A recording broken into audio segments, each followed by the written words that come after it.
Aunty మొన్నటి వరకు సాదా సీదా చిరు వ్యాపారి. ఇప్పుడు ఓ సెలబ్రిటీ. కుమారి ఆంటీ అసలు పేరు దాసరి సాయి కుమారి.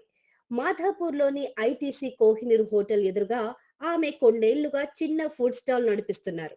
అంతా సాఫీగా నడుస్తుందనగా సోషల్ మీడియాలో ఓ వీడియో వైరల్ అయ్యి ఒక్కసారిగా ఆంటీ లైఫ్ ఆకాశాన్నంటింది.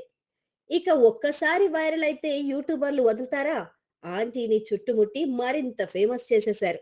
ఇంకేముంది, ఆ ఫేమ్ చూసి జనాలు ఆమె ఫుడ్ స్టాల్ దగ్గర గుమిగూడడం, వందలాది మంది యూట్యూబర్లు చేరటంతో వ్యాపారం బాగా వృద్ధి చెందింది. ఇక యూట్యూబర్లకు ఆంటీ థ్యాంక్స్ చెప్పి ఆ హైప్ ని కాస్త ఎంజాయ్ చేసే లోపే ట్రాఫిక్ పోలీసులు కేసు పెట్టారు. వీరి వలన రోడ్డంతా జామ్ అవుతుందని షాపును మూసేశారు. ఇంకేముంది, ఒక్కసారిగా ఆంటీ షాపు నేలకూలింది. ఈ యూట్యూబర్ల వల్లే ఇదంతా అయిందని, నన్ను వదిలేయండి మహాప్రభో అని కన్నీళ్లు పెట్టుకుంది ఆంటీ. ఆపై సీఎం రేవంత్ రెడ్డి ఎంట్రీతో మళ్ళీ కాస్త కుదుట పడింది. షాప్ రీఓపెన్ అయ్యింది.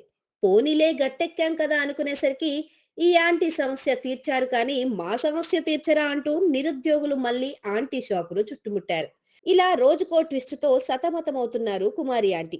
సామాజిక మాధ్యమాలు తలుచుకుంటే ఒక్క రోజులోనే ఎవ్వరి జీవితాన్నైనా ఇట్టే మార్చేస్తాయని మరోసారి నిరూపించింది ఈ ఆంటీ జీవితం. అయితే ఏదేమైనా too much of anything is dangerous అని తెలిసొచ్చింది. అంటే అతిగా ఫేమస్ అయితే ఇలాంటి సమస్యలు కూడా ఎదుర్కోవాలని తేటతెల్లమైంది.